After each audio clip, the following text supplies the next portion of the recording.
Headline bukas ngayon ang broadcast. Ito ang 4 oras natutulog din ng balita. Ako ang inyong tagapamalita na walang kasaysay at walang kabuluhan. Ito na ang unang balita. Utot nilagay sa rep, tumigas. Ha? Syakano. Ito ang pangalawang balita mga kasama. May pupo sa CR pero walang tao. Naku po.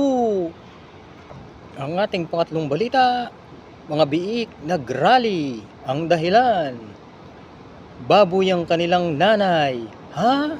Gulat ka no? Yan ang ating mainit na balita sa gabing ito. Salamat! Sayonara! Kita-kita bukas ng umaga. Pagmulat ng mata, may muta ka na. Magpasalamat ka.